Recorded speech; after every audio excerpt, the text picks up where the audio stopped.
So do we wait till 6 o'clock to start? Coach, we're rolling. We're rolling. This is Troy Taylor, and this is the Championship Football Coaches Clinic podcast, sponsored by Rack Coach and Sports Workbook. We're streaming live, Coach, on Facebook, on YouTube, on LinkedIn, and on 3 Twitter accounts, Coach. So everybody that was expecting to see you, Coach, is going to be seeing you. And Coach that was on this weekend, man, he had a lot of views.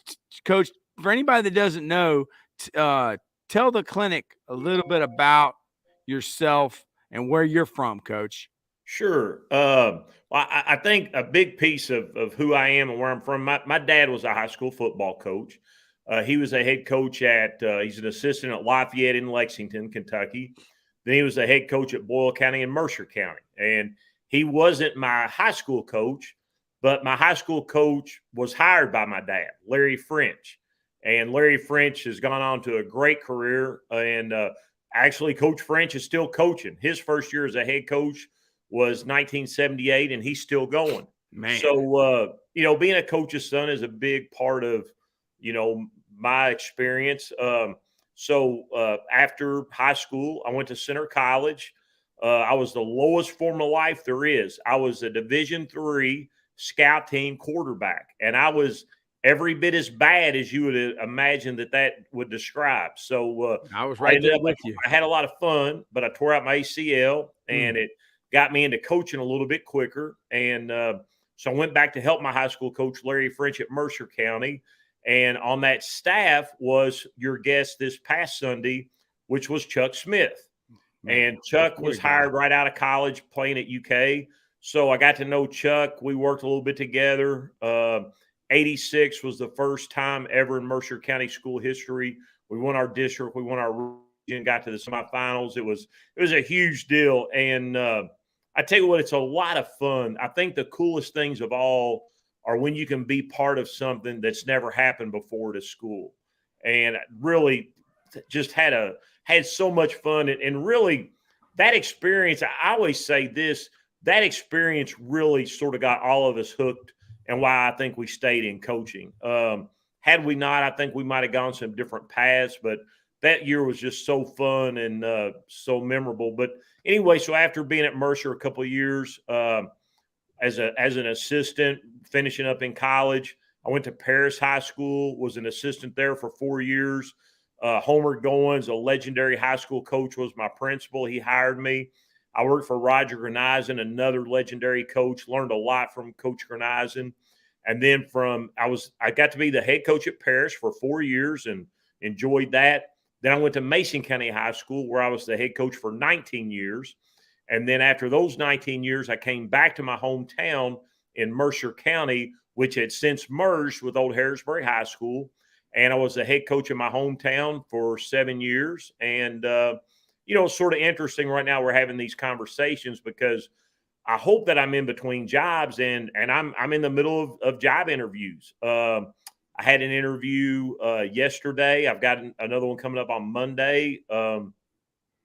This was sort of interesting, something I didn't anticipate. I actually got contacted in regards to a college head coaching job, which wasn't something that I really probably would have pursued. But now I'm like, I'm going to check it out. So I'm really sort of in the middle of looking for a job. And, I don't want to leave this out. My wife is absolutely wonderful. Her name's Stephanie Trosper Buchanan. And I met her when I was a young assistant at Paris High School. And then we have 3 children, John Combs Buchanan, who married Caroline. And we have now a 1-month-old grandson, John Parker Buchanan, is here. And then my daughter, Emma Buchanan, is a UK graduate. She's got her own peanut butter business that she's running, and she's killing it. And then my youngest son, Trosper Buchanan, he was my quarterback at Mercer my last 2 seasons. And right now he is working in the recruiting department at the University of Kentucky.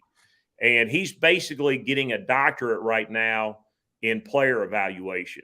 And I'm just – the things that he shares with me, I'm really blown away by it. And whether his future is recruiting or coaching, he's getting an incredible opportunity and background. So that's a little bit about me, and just sort of an old guy that's been around a long time and been very, very blessed. Very blessed. Jim Tim went to East Stroudsburg. He's one of the biggest fans. He's a part of the clinic. He's been on the clinic, but he watches almost every single one. He's had a couple of college job interviews. He's applied for some high school jobs.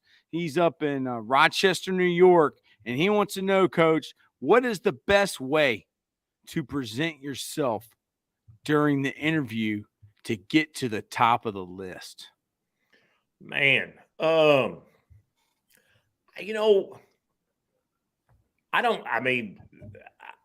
had, I think I've had a lot of interviews I probably didn't do well. Coach, can I jump on this one? Can I jump on this one, and then you say what you want to say? Sure. Dave Clawson told me this, Jim. And Dave Clawson was the head coach at Richmond, and he went to be the offensive coordinator for Phil Fulmer at University of Tennessee. And he told me, he said, Troy, when they interview you, they don't care what you know. And if you think you're a know-it-all and you say that you know it all, they definitely ain't going to want to work with you. It's all about, do they like you and can they work with you? All right. So at the end of the day, they got to like you. Coach, go ahead, Coach. I guess I'm sort of twisted in it. I'm certainly competitive. If I apply for a job, I want to get the job. I want to get a job offer. But I tell you what, I think this goes back to my dad being a high school coach and some of my experiences. When I'm in an interview, I really sort of want to be me because I want them to know what they're getting. And I'm not for everybody. I'm not. And I know that, and I'm okay with that. And that doesn't mean that they're bad or I'm bad or anything like that. So I almost think certainly there's a competitive aspect of it, which is who's the best candidate. There's no doubt about that. But I think when you look at a new job, I think there's two factors. The quality of the coach and the position, but is it a fit?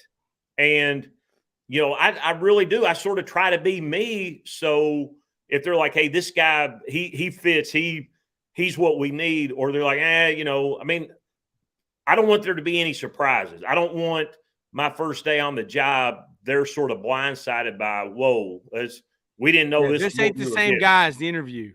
That's exactly right. Yes, absolutely. And honestly, sometimes I'm probably too transparent than I should be. I'm probably too open. I probably should be a little more guarded, but I don't want anybody to have any surprises. You're going to know what you're getting, and if this is what you want, great. And if not, that's okay too. So Jim Tim wants to know, then how do you get them to like you? That's just a knack some people have. Yeah, it's charisma.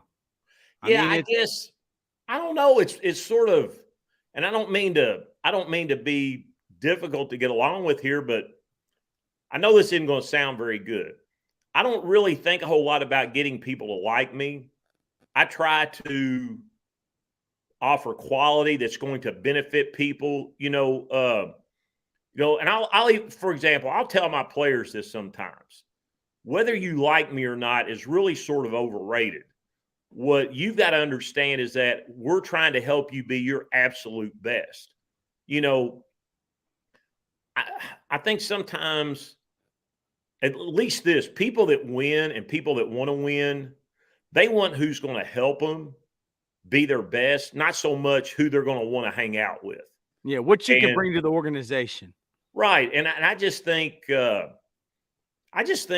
for most people, that's at least the kind of people that I've been around and interviewed with. It's good if you like each other, and it's good if there's some camaraderie. There's going to be camaraderie, but I just think when it comes to your bosses and maybe even your players sometime, I think if you communicate that you care, you communicate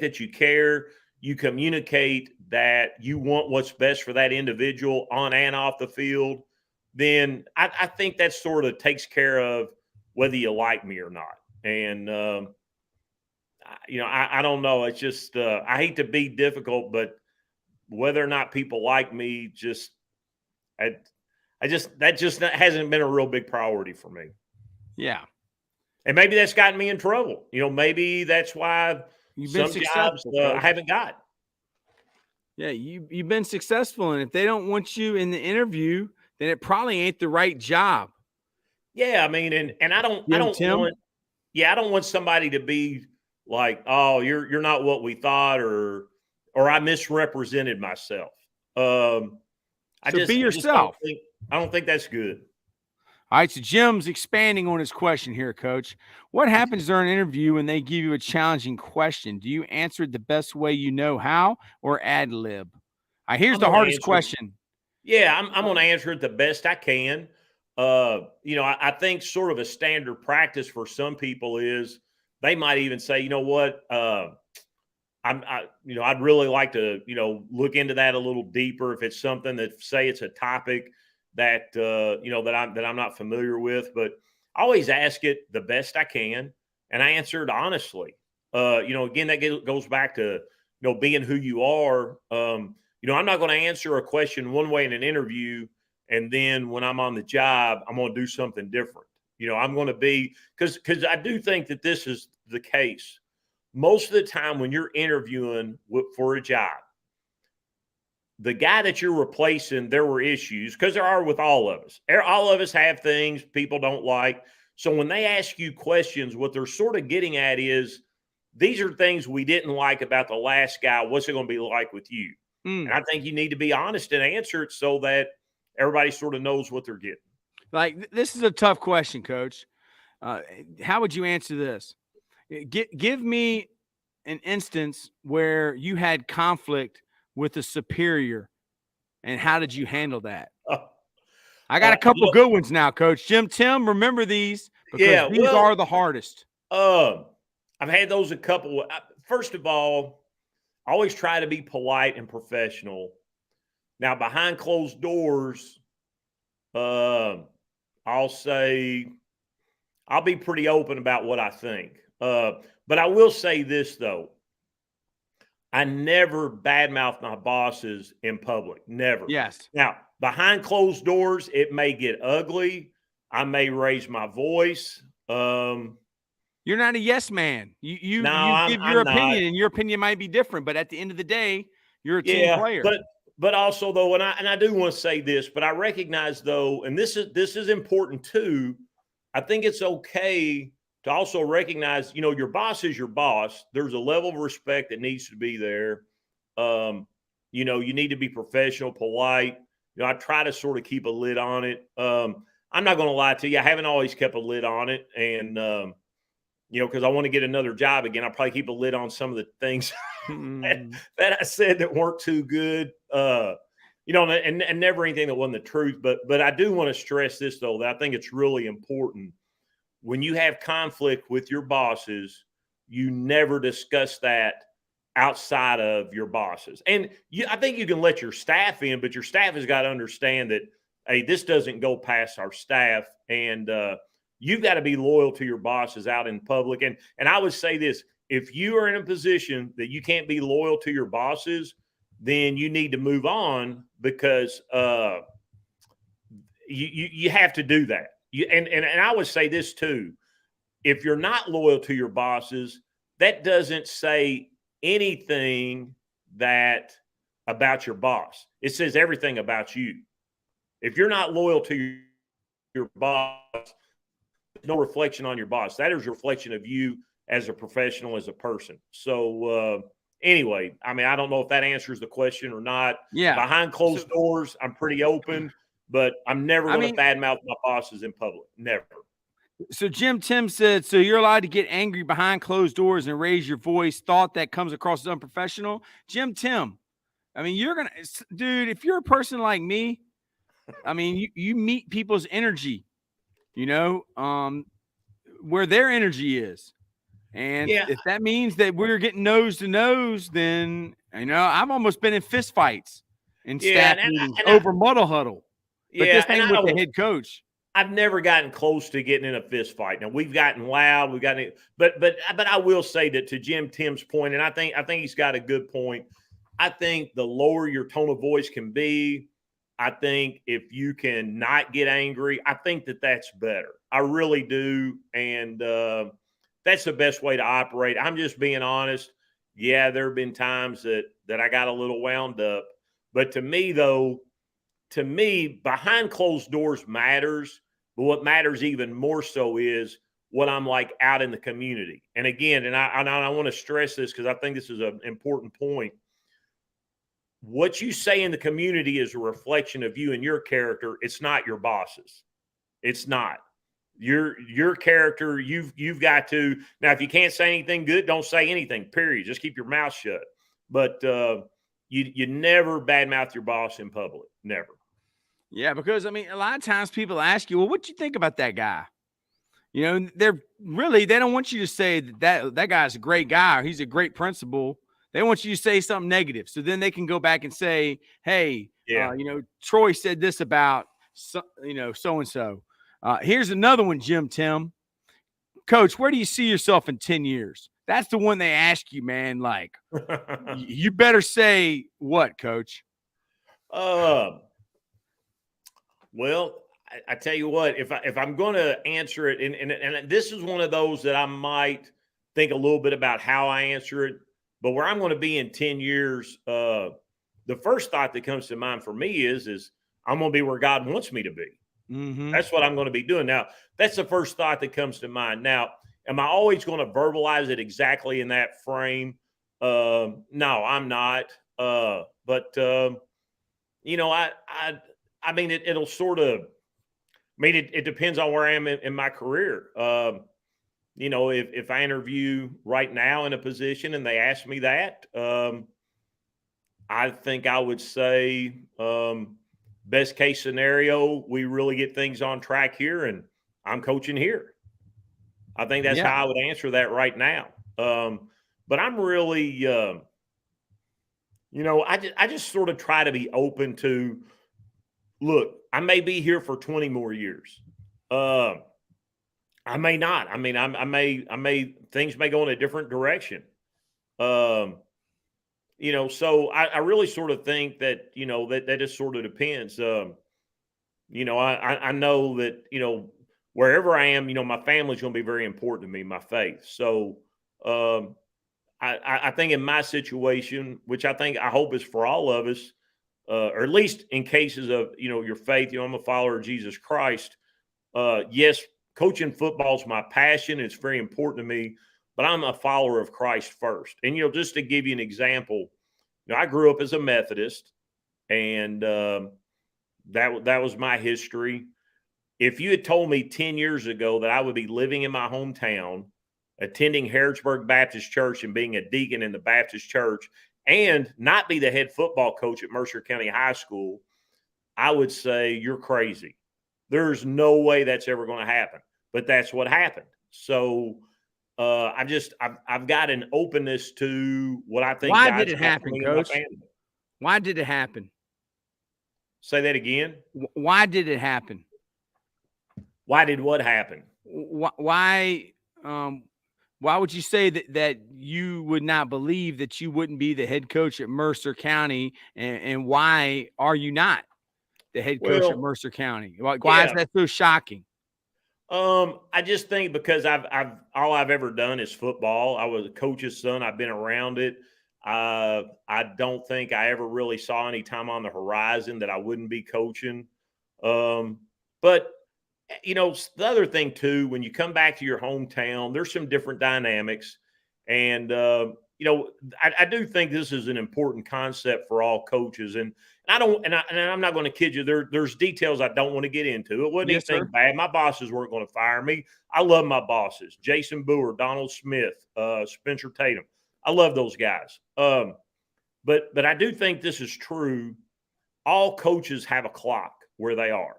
And I think some coaches stay past the clock. And you know what? Maybe I left a little early on my clock. Get them before they get you. But it's better to leave a little early than to leave a little late. And I've got an expression, move the needle. In my opinion, there were some things that, we weren't moving the needle. And I thought, you know what, maybe for a new guy, they can move the needle. These things can get done. And, it's funny. You had Chuck on Sunday. This again, I was head coach at Mercer County for 7 years, and Chuck would even tell me, he'd say, David, if you haven't got some of these things ironed out in 7 years, maybe you need to let somebody else try. And, I thought there was a lot of truth to that. And again, it wasn't a bad thing. The last 2 years at Mercer County in 3A football, for a county school, we had the best RPI. I mean, we've played over the 7 years, we played some good football. In the last 3 years in particular, we really played some upper level football, and we were really making a lot of progress. And but you just hey, you know what? It's like I always say, the team comes first. And I just reached a point where I felt like, you know what? It was time for a change. You prayed on it, and you felt like the Lord was leading you in a different direction. Yeah. So and that's what it seems like to me. Say Coach, that again. I said it feels like to me that you prayed on it, and you just felt like the Lord was leading you in a different direction. Absolutely. In fact, some of the things that were on my mind, things sort of fell into place so that I could sort of address them and sort of see how they would play out. And I'm glad that it did. And, it sort of helped make it clear to me that, you know what, David, it's time to let somebody else take a shot. Yeah. And Jim Tim says, are you allowed to say I choose not to answer that question? I mean, that's kind of like on a first date. If a chick asks you, where do you work? I choose not to answer that question. No, I don't think you're allowed to say that. I don't. I think you need to give them an answer. If you're in the court of law, you could plead the fifth. Okay. Yeah, but you're not in the court of law. Yeah. And I think if you say that in an interview, I think that's going to be a turnoff. And I think that people are going to. Where are the dead bodies at? I choose not to answer that question. Yeah, I don't think that would be a good move. You're not a Clinton. I mean, look here. Like Jim Tim, he goes, God is in control of it all. Amen to that. But I'm definitely not in control. I would not be here today if it wasn't for the Lord. I would not be here talking to Coach. Okay, I'd be in the penitentiary. That's where my dad told me I'd end up. All right. Following his will and grace completely. Coach, me and you met. I mean, we talked on the phone. Yeah, during COVID. 2020. Talk about that, Coach, how we met. And, I was so impressed with you and, what you did for the state of Kentucky. Well, hey, I appreciate that. I had just become the president of our association, and there were rumblings that none of us were going to play football. So what I started doing is I started reaching out to all the states that bordered Kentucky and talking to their coaches association and some in other places. But I tried to at least talk to the ones that bordered our state. I wanted to hear how they were approaching it, how they were handling it. And there was really a lot of variety across the board. I wish I had this information in front of me. I know some people played in the spring, some were able to play in the fall, but we just wanted to sort of collect some things that we saw. I will say this, I wish I remember this gentleman's name, but the head coach in Maryville, Tennessee, was a really big help to me because Tennessee was about 3 or 4 weeks ahead of all the rest of us and how they were operating. So, I tried to gather information from all the coaches associations. I do think this, and I want to say this, I really appreciate on the podcast episode with Chuck Smith that you commented how strong the Kentucky Football Coaches Association is. And I agree with you. And it's one of those things, really, COVID made us strong because we all had to work together to make it work and to be successful. And the other thing is, too, it wasn't so much trying to win an argument. When we started doing workouts, limited workouts, we had data that showed that we were really doing a good job preventing any type of breakout or any cases. And it got to the point that I could make the comment. I said, I think the safest place to be for COVID is at a Kentucky high school football workout. And our coaches and players just did an incredible job. Because of that incredible job they did, we were able to really present good data on why we felt like being able to play would be okay. And we had very much, and I was appreciative of this, we had a spirit of compliance. We didn't argue, we didn't fight. What they told us to do, we did it. Even if we didn't understand it or maybe we disagree, we weren't the doctors. We're going to do what we're told to do. And, I thought we all did a really good job of handling our business. And we also said this all along, we never wanted to just play football for the sake of football. We wanted to play football, but we wanted to do so in a way that did protect those that were most vulnerable and was conscious of that. It was not a play football at all costs movement at all, not at all. And I liked how our coaches did their business, how they worked. We worked together. We pulled off having a season, and I thought it was one of the finest moments of Kentucky high school football. And I know he said some nice things the other day, and I appreciate that. But that's the beauty of football. Whenever things go well in football, it's always we. It's never I. It's always we. And I tell you what, the coaches and players across the state and our administrators, Julian Tackett, the KHSAA commissioner, I just thought we did it. We were a great team in doing what we needed to do and having a season. And it went extremely well. Yeah. And Jim's still asking, what happens if you don't know? Have you ever seen the movie Pursuit of Happiness with Will Smith? He says, if I don't know the answer to the question, I am going to tell you, because nobody wants a guy who's full of BS. All right. Because people know when you're BSing, they can read it. All right. I might not know the answer to the question, but I am going to find out the answer. All right. Yeah, I mean, I think that's a reasonable answer. I think that's better than just saying I refuse to answer the question or I don't have to answer it. I think admitting that, hey, I don't know the answer to that question, I think that's okay.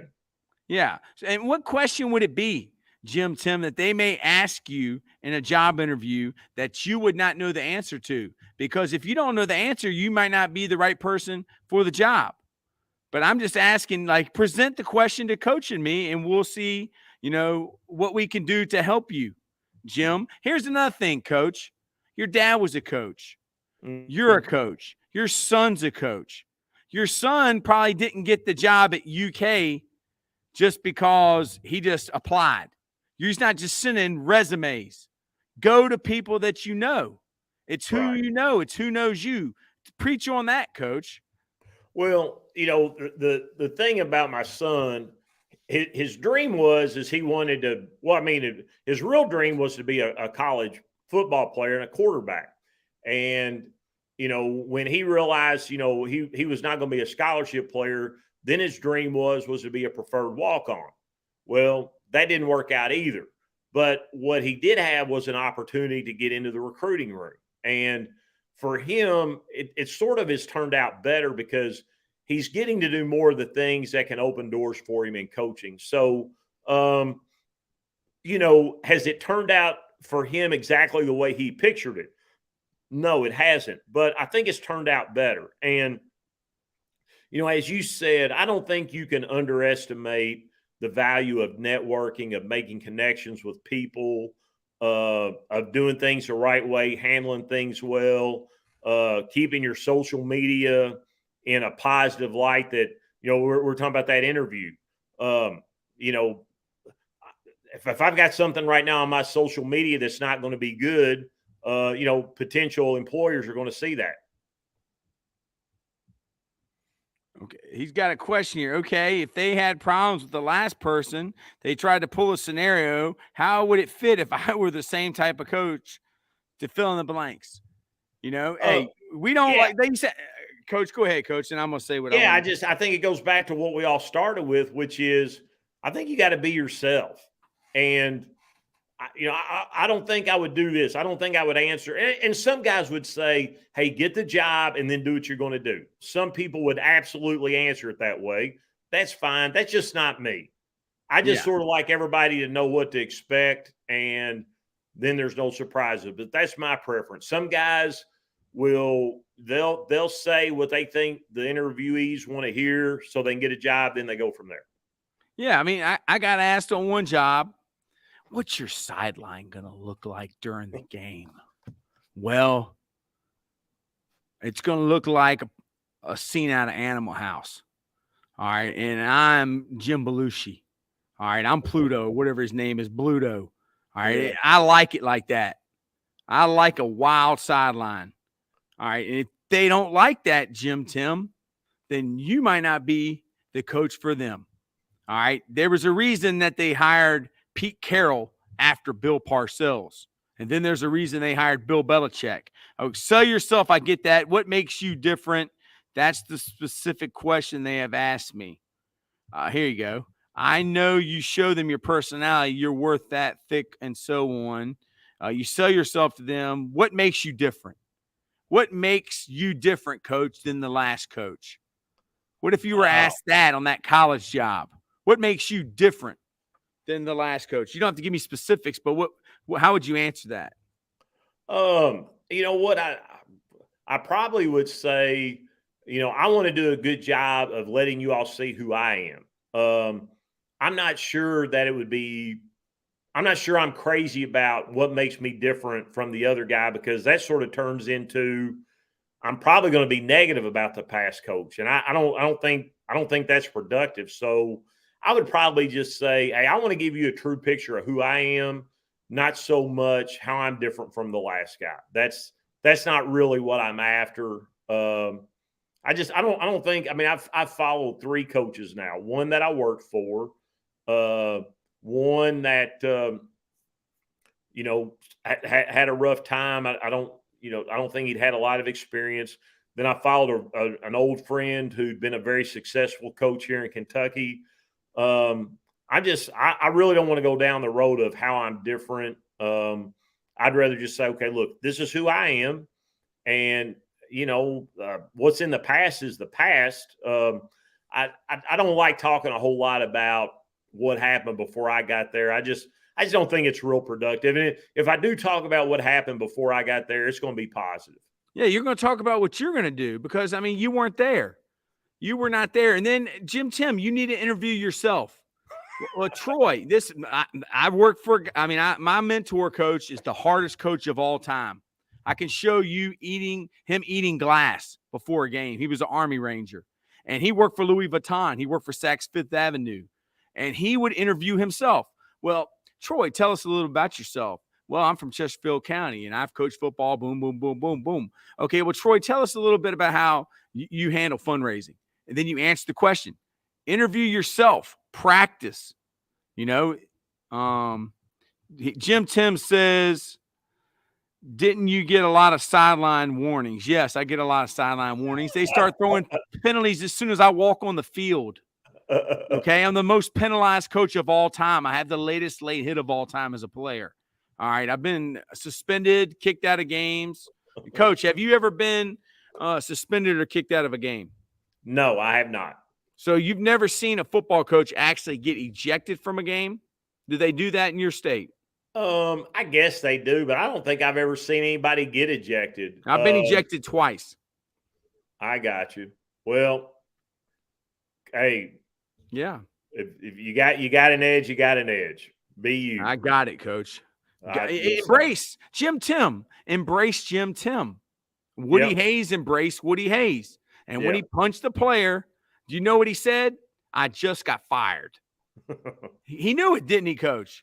Yeah, he did it. And I do think for all of us, like I talked about, my dad and Chuck Smith and Larry French, Roger Grenaz, and all those guys, I think for all of us, we're not going to be those guys. We can learn from them. They can make us better. But at the end of the day, I think for all of us, we need to be the best version of ourselves. And, just sort of let the chips fall where they may and move forward. Coach, talk a little bit about that, because that's what you tweeted. Yes. The other day, somebody said this, right. and you were like, well, please, and parents, good luck with that. Okay. It's kind of like, I tell you what, it goes my ex-wife. To. I mean, sorry. Right. Some people, you give them $1 million and they'll be upset. I had a parent one time say to me, said, I would hate to have your job trying to keep everybody happy. And I said, well, that's the thing. I said, I don't try to keep anybody happy. Nope. I really don't. I try to do what's right and then let the chips fall where they may. And here's the thing about it. How insane would it be to try to make people happy? Because Some people do. It's impossible. You can't do it. So just do what's right and then let things take care of themselves.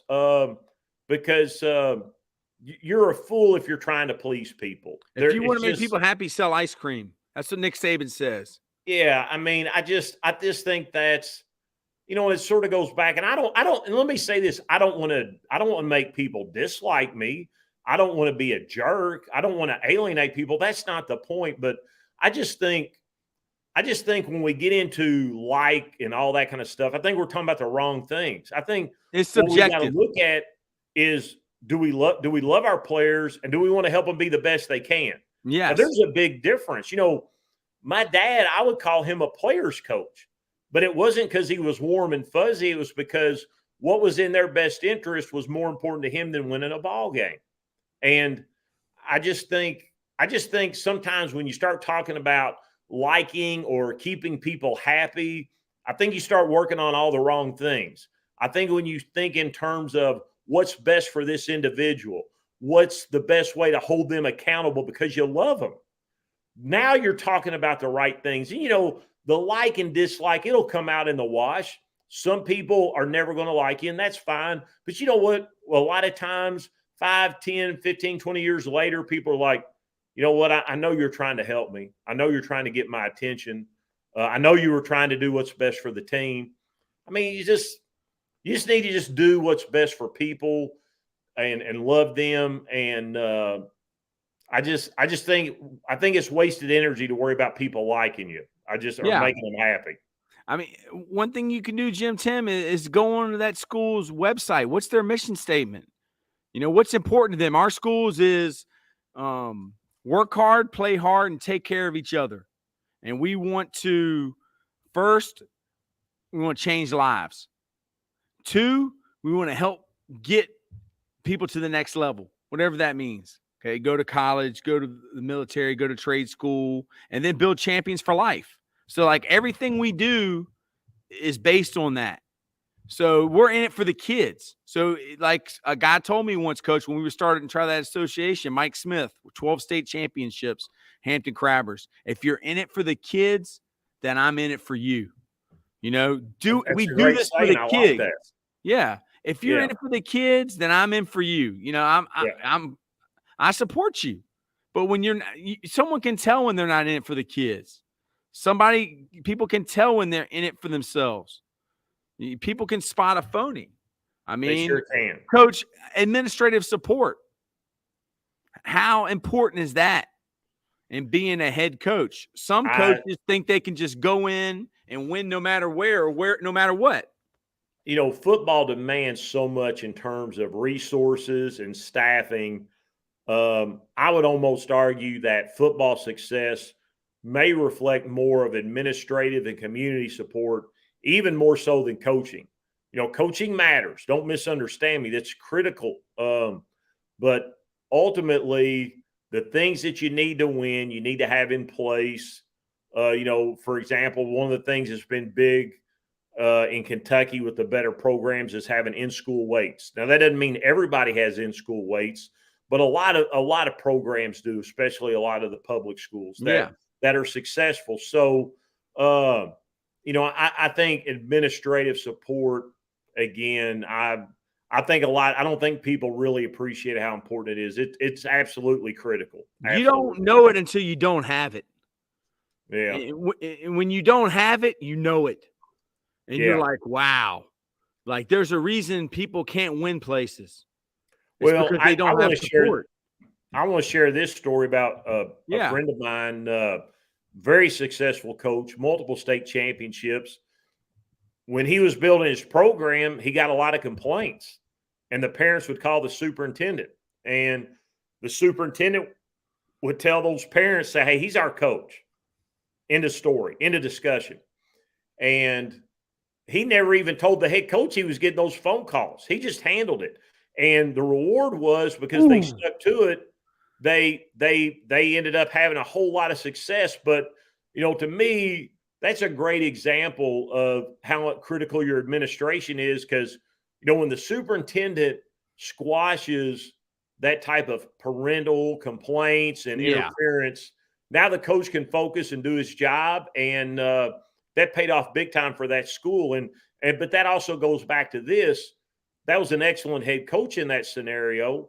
But had he been undermined by a poor superintendent or a poor administrator, it wouldn't have mattered, because, if he had catered to the parents, it probably would have turned out a lot differently. So, Tim, I'm going to ask you a question. What is the number one quality in an assistant coach? All right. Put that in the chat, Tim. And then, Coach, I'm going to ask you, what do you look for in your assistant coaches? What is the number one quality? Well, as far as the number one, there's two things. There's two things that are a starting point. Do you love kids, and do you love football, in that order? Do you love kids? Do you love football, in that order? Now, once that question's been answered, we can make everything else go. But that's the starting point. Yeah. And I mean, Mike Smith is the GOAT of Virginia for a reason. 12 state championships. He said, get coaches that love the kids, love the game, and love the school. And he said, you will be awesome. And that's what he had. Loyalty. All right, Tim, a question that I also asked in a scenario is, if you had a lot of drama on the team from players, how do you separate it, and how do you deal with it short and long term, Coach? Well, I tell you what, I had an assistant coach that had a great plan for stuff like this. He didn't want to get into the whole you're kicked off the team. His favorite thing would be, you're suspended for a week or you're suspended for 2 weeks. And I tell you what, it worked. And if that was one way to handle drama, other ways, have conversations, whether it's you as the head coach or assistants, you can put your assistants on it. But, it goes back to building relationships, and that's how you have to deal with stuff like that. I mean, dude, Urban Meyer won everywhere he was. And he had some guys who, they weren't altar boys, okay? And he would say this: discipline is 90% prevention. I want to prevent the problem from occurring. So how do we prevent it?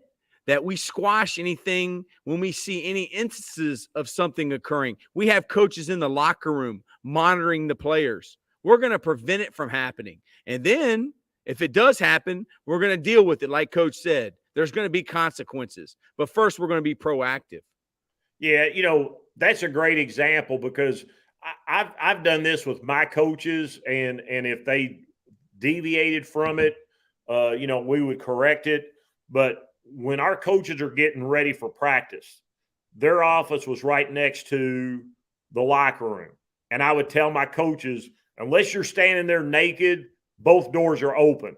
So if you hear something, you can deal with it. And I tell you what, there was one spring, I heard a little bit of a ruckus. I can run in there. I've got an assistant coach sitting in there hanging out, ready for it. And you hear something, I tell you what, dude, you're in there. supervision, man, you cannot underestimate how important supervision is. I don't want to get in specifics, Coach, but I had a guy, and I used to say, hey, man, I'm going to sit in the other office. Well, why is that?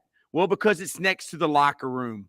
Well, nothing's going to happen. Well, sure it isn't. I've been coaching for 20 years, and some of the places that I've coached, you have to keep your head on a swivel. Okay? Yeah. As soon as you hear something, you're in there. Yeah, you've got to be that way. And here's the other thing too. You're dealing with 16, 17-year-old males who their brains are not fully developed. Even the best young men could do something stupid in a moment. And we got to sort of try to protect them from that stupid moment where they get carried away, and dig themselves a hole that's going to be tough to get out of. So I think I don't think you can underestimate supervision. I think that's critical, and you better have it around. You better be ready. And Tim, here's another thing. because I've been an assistant principal, coach. You've probably been an administrator too. I mean, you never, ever, ever want your principal or your AD to be blindsided. So if something does occur, you're going to be the first person I call. So if someone gets punched, if something happens to a kid and he gets touched, let's say, I don't know, somebody gets something stolen. I don't know. I mean, I'm talking about something big. Like, you communicate. You make them aware. You don't want the police coming up there and going, hey, man, we just got a call. There was a kid that got caught with a pound of marijuana. I don't know. I'm just making that up. Like, you need to let them know. That's all they want. They don't, right, Coach? Talk about that. Yeah, I mean, and that's been a big thing, and I think it's really important that you go into this and you understand. I don't care if you're the best football coach in the National Football League. Yeah, like this guy. You're going to have things that you're going to have to deal with. The question is not, are bad things going to happen? Or people going to do dumb things? The answer is yes, they will. Yes. Now, your role is, how am I going to handle it? And yes, you are correct. Amen. You give the bosses I think there's two things there. Number one, the bosses get a heads up. Number two, there is no cover up. Zero. No. If there's nothing else you learned out of Watergate, cover up is a recipe for disaster. So Jim now here's Tressel. the flip side of it. Jim Tressel. What's that? Jim Tressel fired. Joe Paterno fired because something happened and they didn't make people aware. Jim Tressel got fired from Ohio State over tattoos and chains. And I'm not as familiar with those things, but I know this. We're all going to have things to deal with. You're truthful, you're transparent. Now, I will say this, in a high school setting, there's still confidentiality. You don't throw kids under the bus publicly that have gotten in trouble. You handle that behind closed doors with your bosses. So I think that that's an important distinction that you've got to make. But you're going to have stuff to handle. You got to be honest. You got to be transparent, and you got to communicate up front and let the bosses know. And the best thing in the world is when the boss will talk to you later and say, hey, you know what? That wasn't that big a deal. It wasn't that bad. And like, hey, that's good. I'm glad it wasn't a big deal. Yeah. But you don't want them to hear from somebody else either, Coach. Like, say that again. You don't want them to hear it from someone else. Like, let's say you got a defensive coordinator that quits. Okay. Or here's one. I got to fire a guy. Yeah. Okay. If I got to fire a guy, I go to the boss first. I go to the AD. I go to the principal. Hey, I'm going to let y'all know I'm going to let this guy go. Yeah. Because you don't want to fire somebody and then that person go run to the principal or AD, and then they're back on the staff. Then you have no power. Yeah, like Coach said, he didn't win in Jacksonville. Why? Because stuff happened, and he didn't respond well. He didn't get back on that plane. He went to the club, all right, in Columbus, and he got videoed. All right, and other stuff happened, all right, that he did not handle correctly. Yeah, and here's the thing. I'm not familiar with that story, so I'm not going down that road, but I do agree with the premise of things are going to happen and your response is what matters. It's none of us are going to be in a situation where something doesn't happen that you got to deal with. You got to deal with it.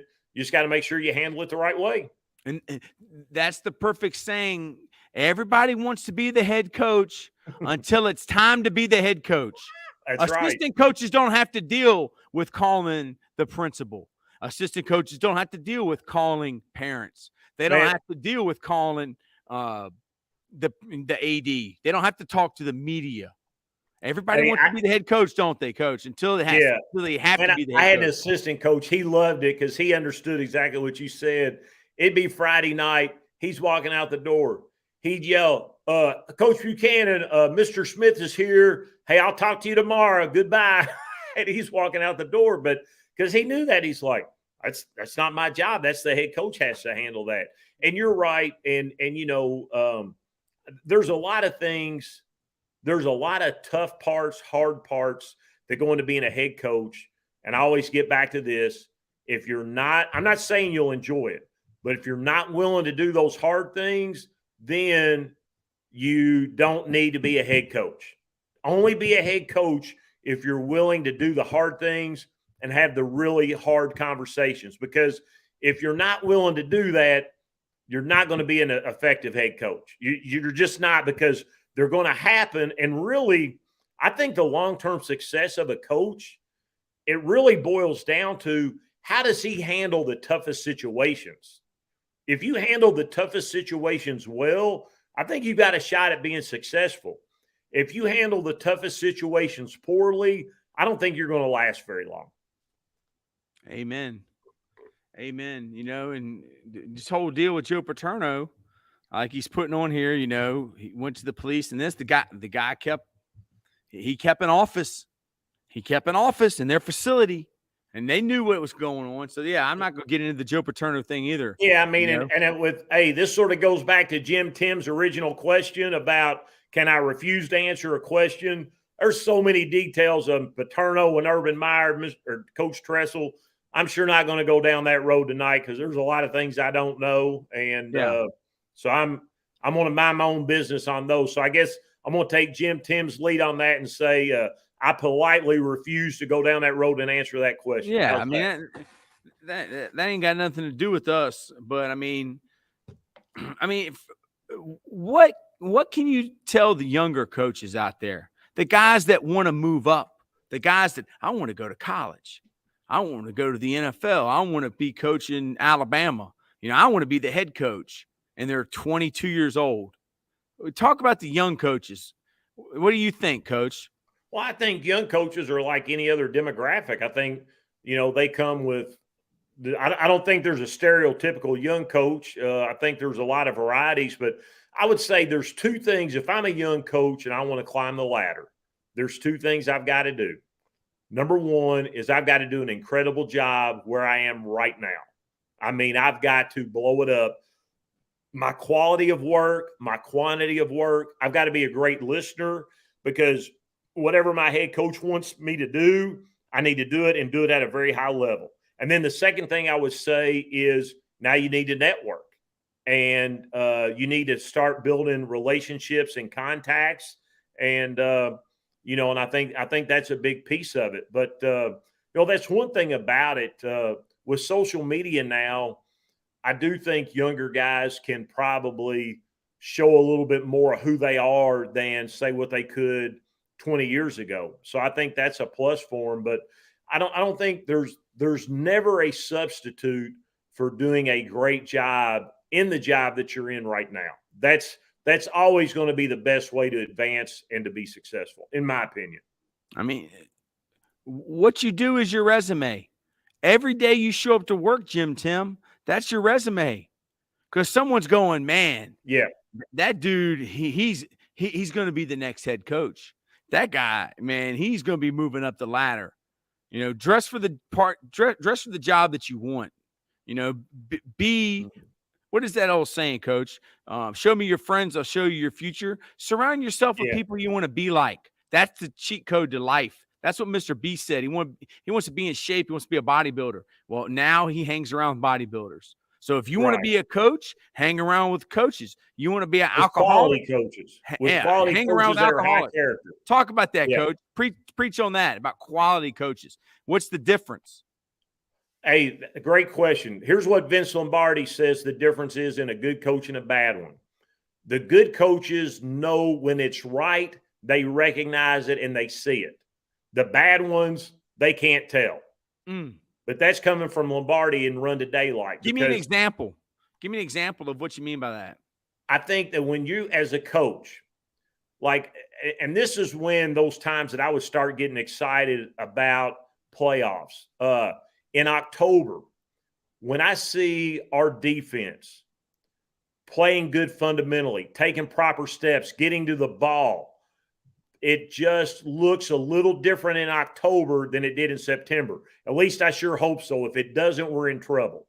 But as that defense progresses, your offensive execution improves. For example, I remember one night in practice, we were trying to run counter trade, and the tailback beat the backside tackle through the hole. Well, that didn't look right. I mean, that was different. Yeah. So that's what I mean is, Lombardi, this is Lombardi and John Madden in the introduction to Run to Daylight. And John Madden is telling this story. And he said, he asked Lombardi, he said, Coach, he said, we all do the same things. We do the same drills and so forth, which I sort of take issue with. I don't think we all do the same things, but I see his point. But Lombardi said the great coaches recognize when it's done well and done right, and the bad ones don't. Man. And I thought there was a lot of wisdom in that. Yeah, I totally agree. So who are some of the coaches that you have studied or learned from? I mean, your dad was a coach. So I would, you talked a little bit about him. Is there any other coaches out there? Yes. That Well, and had you an impact? sent that to me. So I tried to prepare a little bit. I think, in fact, this was an interview topic just it was yesterday. Yesterday this came up. And I talked about our players and our relationships and how we care about them, and sort of how we work with our guys, and we use football to help kids. We don't use kids to win football games. And I said, it's not really my way, it's our way. When I say our, I'm talking about my dad, Larry French, Chuck Smith, Roger Greneisen, and the people that we've worked together and been part of those staffs over the past 50 plus years. As far as culture, defensively, Chuck Smith, who you had on Sunday, that's the starting point for our defense, which actually goes back to, and he talked about this, that was Charlie Bailey's defense at the University of Kentucky. And there are a lot of schools in Kentucky that are running that's their foundation. It goes back to Chuck, and then people that worked with Chuck and other guys that have been around Charlie Bailey. Some coaches outside of those guys. Bill Walsh, his book, The Winning Edge, that's really a blueprint for how you run an organization. It's the best one. The detail, the level of organization. Closely aligned to that is Brian Billick's book, which Brian Billick is a Bill Walsh disciple. And Brian Billick's book on building an offensive game plan is excellent. And his approach to game planning, practice prep, scripting, that's what we do. So Brian Billick is one. As far as understanding the game of football, Andrew Coverdale is certainly a great coach. I don't know why that sort of popped in my mind there real quick. But I think it's because Andrew Coverdale also is a big proponent of Homer Smith, who had been the OC at Alabama and at UCLA. I think Homer Smith probably understood football better than any other person I've ever seen. And then Bill Arnsparger defensively, sort of the big picture type of things. He's an old Paris guy. Blanton Collier, the only coach from UK to have a winning record against Tennessee. He was at Paris High School. I got to be at high school, not long after him. But Blanton Collier was big on coaching the eyes. So, those are probably some of the guys that I think have had the biggest impact on me, and, we've tried to copy in our program. Jim Tim wants to know, who's the better coach, Shula or Walsh? You know what? I wouldn't. I tell you what, Jim Tim's giving me the answer. I don't think I could tell you which one's better. I really don't. I think they're different. I think Shula is definitely more old school, hard-nosed type. Bill Walsh was a little more progressive, protecting their bodies. But I think for their era and their mindset, and I do think this is a really good time to say this. I think all of us as coaches, we got to be ourselves. I can't be my dad. I can't be Larry French. Don Shula was a great Don Shula. If Bill Walsh had tried to be Don Shula, I don't think Bill Walsh would have been a very good coach. Bill Walsh was an incredible football coach. In fact, the West Coast offense, where it started. It didn't start on the West Coast. It started in Cincinnati when Bill Walsh was the offensive coordinator for the Bengals, which is, only a couple hours from here. So, the West Coast offense, really, it's more an Ohio River offense because that's where it got started, is at Riverfront Stadium with the Cincinnati Bengals. Mm-hmm. And I had a guy tell me he's a millennial, and I tried to send him a video on Sid Gilman, and he said, well, how's that going to help me win a game? And this same guy that told me, I don't need to learn the wing tee until he plays the team that's running the wing tee. Yeah. Can you believe that? I mean, you got to know the history of the game. Yeah, I mean, I love it the didn't Nick all Saban. start with Lincoln Riley. Yeah, well, I think Nick Saban said it one time. He said, 20 years from now, somebody's going to run the wing tee and nobody's going to have a clue how to stop it. And I think there's a lot of truth to that.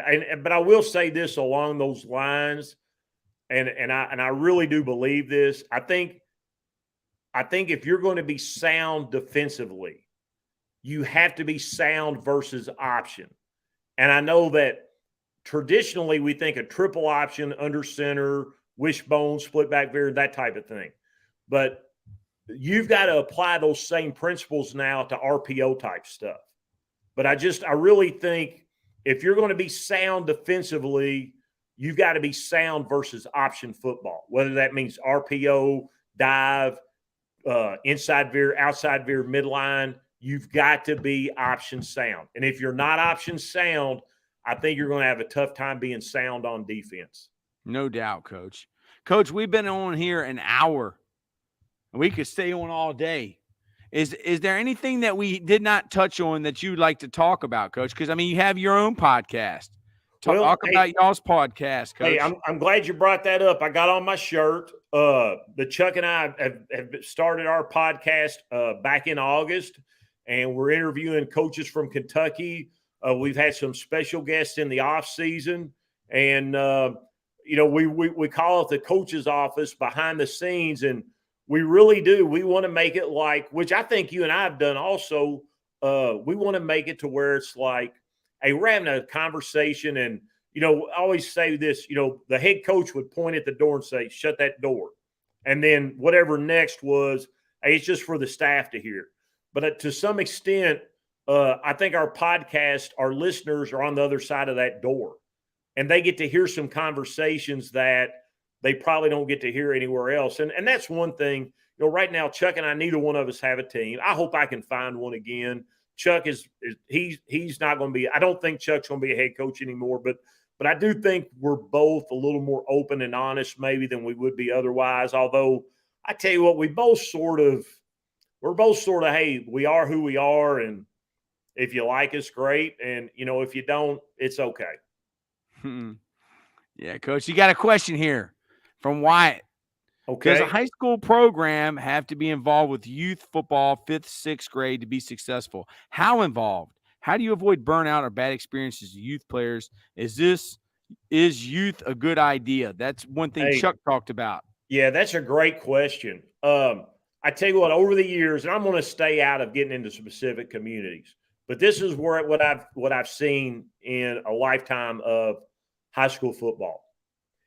If the community has got the resources and expertise to run youth league football outside of the high school program, that's fine.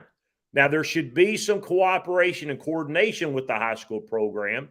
The head coach should have some input, but it's okay if it's independent of the high school program. If you're in a situation where the community does not have the resources nor the expertise, at that point, in my opinion, the high school program and the school system need to take over that youth league program. Because I will say this, and I'm sympathetic to this, and I've seen it on the internet. In California, they're talking about banning youth football under 12. So what does that mean? Full padded football? Right. So you can still play flag. I think so. Yes, sir. But here's where I'm going with this. If youth football can be taught well with good people in charge, I'm all for it. And I think it's a good thing. But a bad experience is worse than no experience. And I would rather not have youth football if you can't do it well, instead of do it and do a bad job, because bad youth football is going to run kids out of the game. They're not going to play. They're not going to keep going. And so I do agree. You got to be careful with that. You talk about burnout.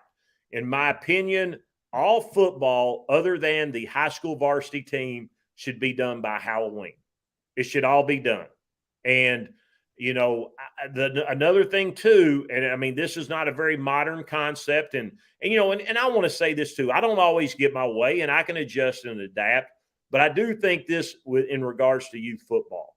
I think the best thing for the kids is if you divide up and you play each other and you have your internal teams. And here's why. The second you cross the county line and you go play another community or school, it turns into it's about winning. And in youth football, it does not need to be about winning.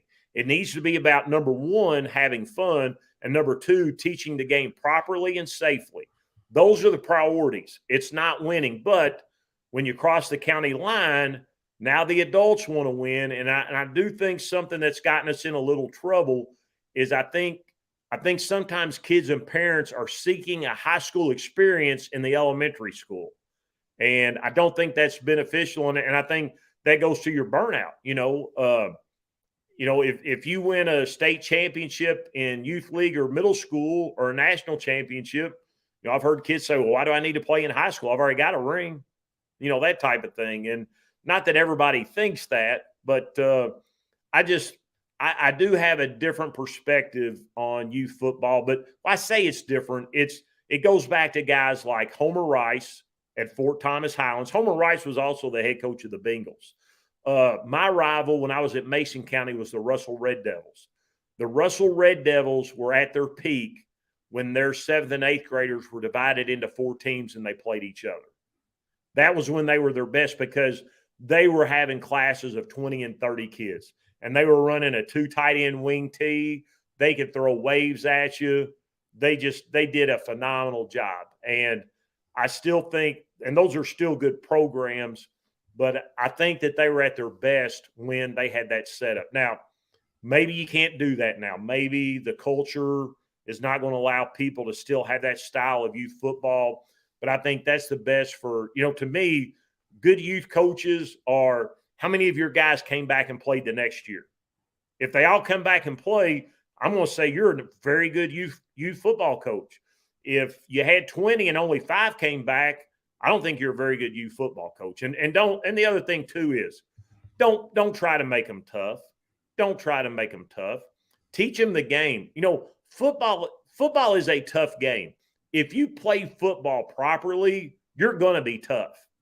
Especially if you're one of those defensive linemen, you're a 2-gap guy, you're going to attack the guy in front of you, you're going to create a new line of scrimmage, you're going to fight pressure, you're going to cross face. That's not an easy thing to do. You've got to be tough. You've got to be disciplined. You've got to be unselfish. So my point is we don't have to artificially make football tough. If we can teach how to play football the right way, that's going to take care of people being tough. Yeah, Coach. Play football well, you'll be tough. Coach, is there anything else that you would like to leave the clinic with before we sign off? Hey, say that again. Is there anything that you would like to leave the clinic with before we sign off? Yeah, I mean, I think football in particular, I think high school football is special. My quarterback camps I do. Sure, I want to help guys be a better quarterback, but what I really want for kids, I want them to maximize their Friday nights under those lights because they're special. They go by fast. And I think it's really important that we protect high school football, the integrity of the game, and that we do it at a high level. And again, that we do it for the kids. It's for the kids. Your time and my time is over. It's over. We had our time. My time was 1982, and I loved every second of it. But you know what? It's not 1982 anymore. No. Friday nights don't belong to you and me. They belong to the kids. And I hope that all of us as coaches will remember that this is for the kids. This is about them. It's not about us. Amen. Amen, Coach. Thank you so much, Coach. Wherever you do land when you get this new job, I want to get you back on after you take the job. But I've been so impressed with you and with Chuck, Coach. Just thank y'all for coming on. Kentucky coaches, I love y'all.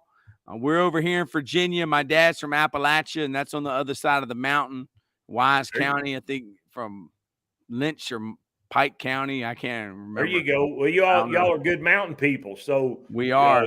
You're just about one of us. That's all right. I am, man. My mom's family is from Masontown, West Virginia, and that's right outside of Morgantown. And then my dad's from Appalachia. So, yeah, I appreciate you, Coach. Thank you for coming on. Appreciate you. I'll tag you. I'll put it on Twitter, and it'll be out on YouTube. So, thank you. Hey, thanks for having me. I really enjoyed it. A lot of fun. Coach. Thank you. God bless you. Thank you. Take care. See you, brother. See you. Bye-bye.